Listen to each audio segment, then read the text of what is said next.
भ्यो नमो नमः। आज हम अपनी वर्कशीट 4 कर रहे हैं। ये हमारी 9वीं कक्षा का चतुर्था पाठ कल्पतरु से ली गई है। कल्पतरु का मतलब होता है इच्छा पूरी करने वाला वृक्ष। कल्पतरु का क्या अर्थ होता है? इच्छा पूरी करने वाला वृक्ष। पहले अब हम इसकी हिंदी पढ़ेंगे बेटा, और उसके बाद इसके जो भाषिक कार्य दिया हो गया है वो करेंगे। अस्ति हिमवान नाम सर्वरतन भूमि नगेंद्रः। अस्ति हिमवान, हिमवान का मतलब होता है हिमालय पर्वत, ठीक है, हिमालय पर्वत।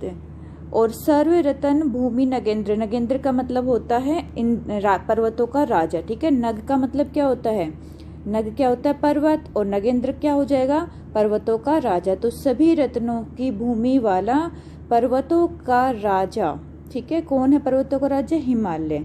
हिमालय नाम का पर्वत है।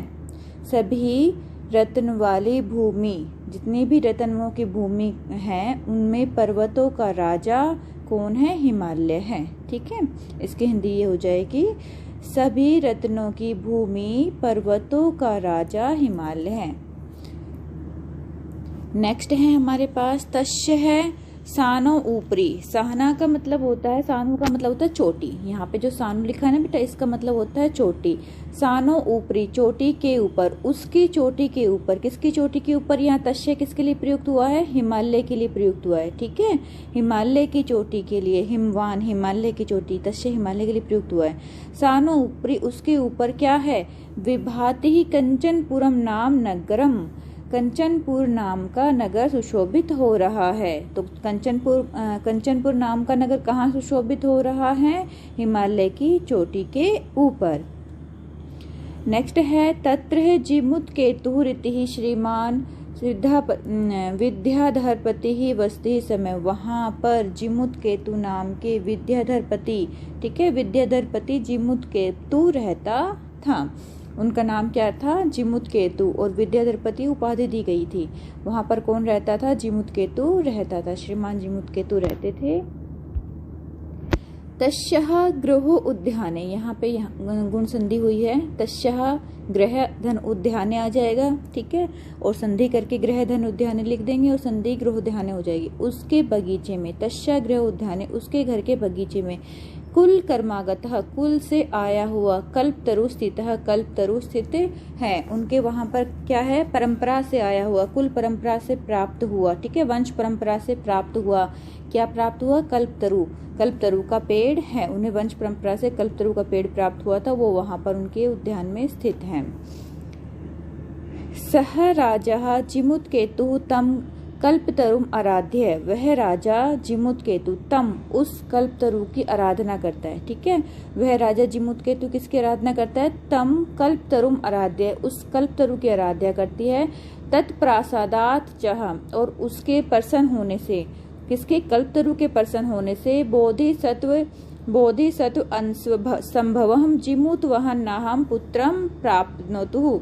अब वो कह रहे हैं कि उन्हें क्या प्राप्त हुआ है? जब उन्होंने कल्पतरु की आराधना की है तो बोधिसत्व के अंश से उत्पन्न, अंश का मतलब हो गया, संभवम का मतलब होता है उत्पन्न, संभवम का मतलब होता है उत्पन्न, ठीक है बेटा।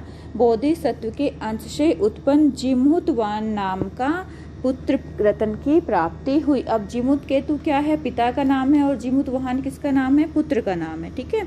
जिमुतवाहन, ये चीज ध्यान रखना। उन्हें किस तरह के पुत्र की प्राप्ति हुई है? जिमुतवाहन नाम के पुत्र की प्राप्ति हुई है। और वो कैसा है उसके बारे में आगे बताया गया है। स महान, स किसके लिए यूज हुआ है यहाँ पे? जिमुतवाहन के लिए। वह महान है। कौन? जिमुतवाहन। दानवीर है, सर्वभूत अनुकंपी, और सभी पर, सभी लोगों पर, सर्वभूत मतलब सभी लोगों पर, अनुकंपी दया करता है। सभी लोगों पर क्या करता है?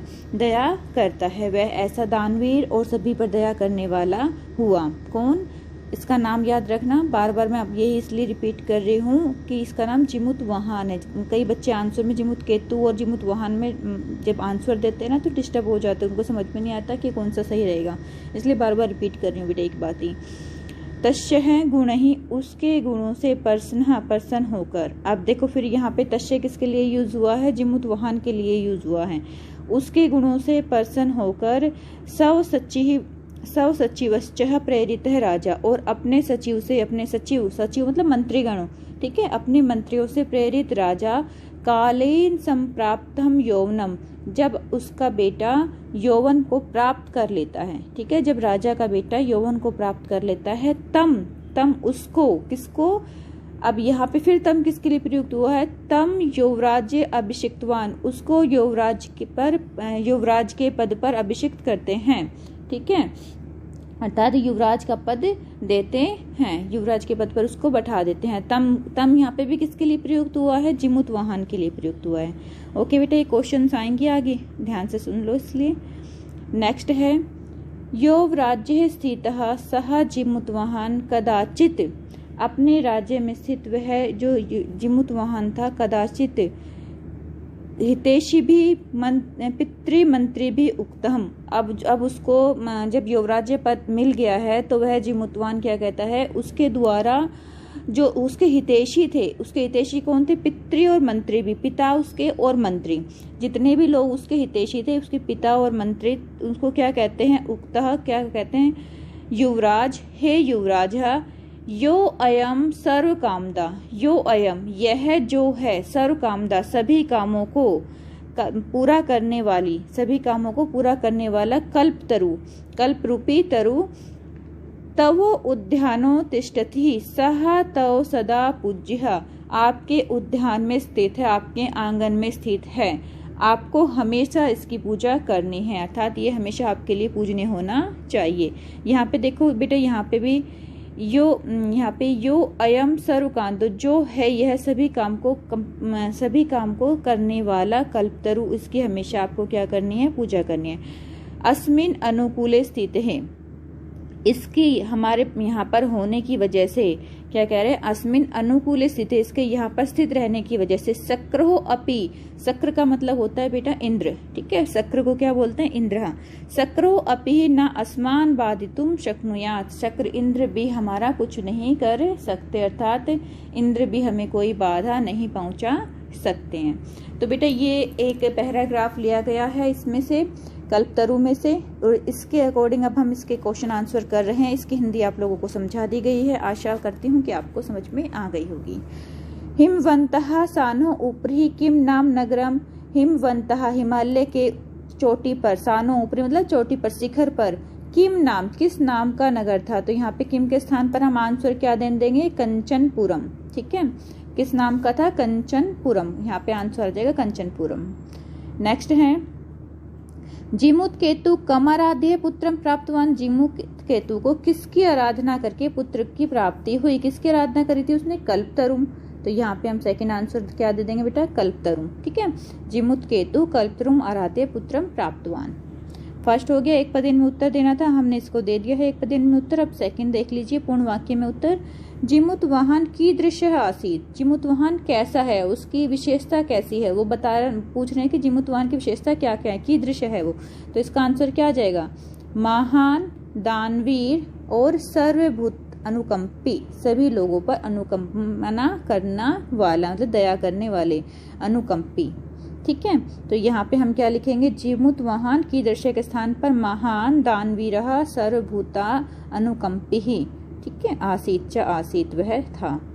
अब नेक्स्ट है हमारे पास राजा कम, राजा किसको, युवराज्य अभिषिक्तवान, किसको युवराज की पदवी पर बैठाते हैं, किसको युवराज बनाते हैं, तो किसको बनाते हैं, आपको अभी बताया था हिंदी पढ़ाते टाइम, किसको बनाते हैं यहाँ पे, जिमुतवाहन को ही, तो यहाँ पे आंसर में क्या आ जाएगा, जिमुतवाहन, ठीक है। यहाँ पे आंसर में क्या लिखेंगे हम, जिमुतवाहन, चाहे यहाँ से लिख लेना, चाहे अपने पहले वाले क्वेश्चन के ऊपर से यहाँ से लिख लेना, राजा जिमुतवाहन युवराज्य पदे अभिषिक्तवान।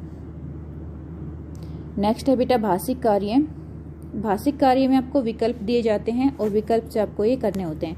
अस्मिन अनुकूले स्थिते शक्रो अपि न अस्मान बाधितुम शक्नुयात्, ये कह रहा है कि हमारे इसका यहाँ पर होने की वजह से, किसकी, कल्पतरु के यहाँ पर होने की वजह से, इसके यहाँ सहायक होने की वजह से इंद्र भी हमें कोई बाधा नहीं पहुंचा सकता।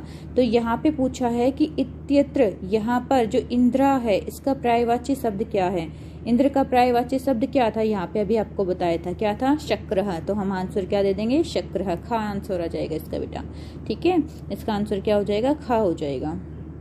आ गया होगा समझ में।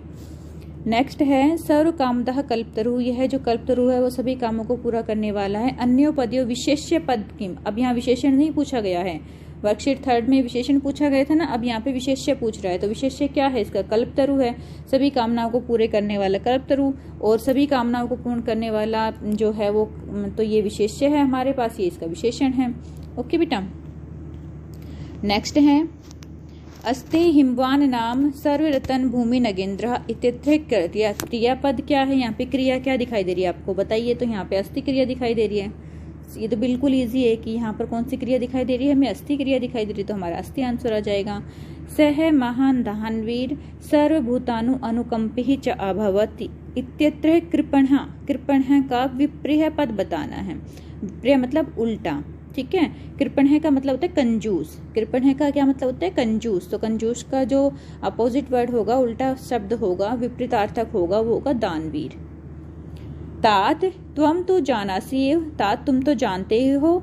इत्यत्र है जानासी, यहाँ पर जो जानासी है वहां पर क्रिया पद में कृत पदम क्या है? तो इस क्रिया में जो जानासी जो क्रिया है बेटा, ठीक है, जानासी क्या है? क्रिया है। अब ये पूछ रहा है जो ये क्रिया है इसमें कर्ता कौन है? कर्तृपदम किम, तो इसमें कर्ता कौन है? त्वम, तुम तो सब जानते ही हो, ठीक है। और यहाँ पे त्वम किसके लिए प्रयुक्त किया गया है?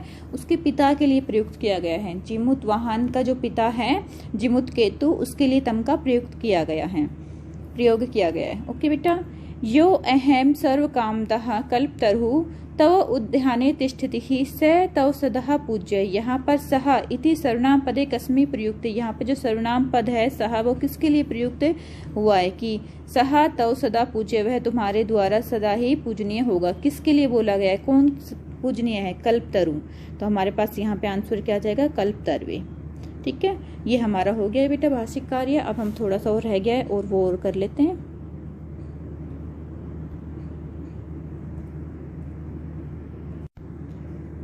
हाँ जी बेटा, देखिए क्वेश्चन नंबर 3 है हमारा। रेखांकित शब्द में अधिकृत्य है पर्शन निर्माणम कुरुता। हमें पर्शन का निर्माण करना है। तो पर्शन के निर्माण के लिए आपको बताया कि शब्द रूप याद करना है। साथ साथ में कुछ शब्द हैं जैसे कुत्र की, दृश्य ही, कुतः, ये शब्द जो है वो आप लोगों को याद करने। कुछ ये ज़्यादा नहीं है बेटा, 7-8 शब्द हैं और किम शब्द रूप है। ये आप कर लोगे तो आपको पर्शन का निर्माण आ जाएगा। यहाँ पे देखिए पहला है तस्यः गृह उद्याने, उसके घर के उद्यान में। तस्यः गृह उद्याने, उसके घर के उद्यान में। कल्प कुल कर्मागतः कल्पतरु स्थित है, कुल से आया हुआ कल्पतरु स्थित है। तो यहाँ पर इसमें क्या आएगा? यहाँ पर गृह उद्याने के स्थान पर क्या आ जाएगा? कुत्र, ठीक है। क्या आ जाएगा? कुत्र। तस्यः कुत्र कहाँ पर पूछा है ना, तो कहाँ के लिए हम कुत्र यूज करते हैं? तो गृह उद्याने के स्थान पर बेटा हम कुत्र लगा देंगे। ओके, ऐसे ही नेक्स्ट है हमारे पास क्वेश्चन नंबर जो 2 है वो क्या है? यह सर्व कामदः, जो सभी कामों को पूरा करने वाला कल्पतरु है वो तुम्हारे उद्यान में स्थित है और तुम्हारे लिए पूजना है। तो किस प्रकार का कल्पतरु है ना, किस प्रकार का कल्पतरु आ रहा है? तो और पुल्लिंग में है तो हम क्या लगाएंगे? कीदृश है। क्या आ जाएगा हमारे पास सेकंड का? कीदृश, किस तरह का कल्पतरु, कीदृश। स्क्रीनशॉट ले लेना बेटा साथ साथ इसके ना, ताकि आप लोग आंसर बाद में इसलिए लिख सको। इसी का ही नेक्स्ट है तव आज्ञा इमं कल्प पद्मम आराध्यामि, उनकी आज्ञा से मैं भी इस कल्पतरु की आराधना करता हूँ। तो कल्प पादपम के स्थान पर क्या आ जाएगा? इसका आंसर कम, ठीक है। पर्सन का निर्माण में क्या आ जाएगा? 3rd में कम, इसके 3rd में। नेक्स्ट है सह जिमुत वाहन, तो जिमुत वाहन है 4th। तो किसी के लिए बारे में, पर्सन के बारे में, व्यक्ति के बारे में है, तो यहाँ पे कहा आ जाएगा। सह कहा कल्पतरु उपगम्य वाच, ठीक है। नेक्स्ट 5th है हमारे पास ततः ततश्य जिमुत वाहनस्य। अब जिमुत वाहनस्य षष्ठी विभक्ति है तो इसका भी आपको पता है, इसमें क्या आ जाएगा? कश्य आ जाएगा, ठीक है। ये आप लोग लिख लेना। षष्ठी विभक्ति एक वचन है बेटा, जिमुत वाहन से, तो इसके स्थान पर क्या आ जाएगा? कस्य आ जाएगा। तो बेटा इसका जो हिंदी है वो भी मैंने वीडियो डाल रखी है और इसके अभ्यास कार्य की भी, तो आप एक बार हिंदी भी देख लेना। ओके बेटा, अपना ध्यान रखना। ये आपकी वर्कशीट कंप्लीट हो गई है।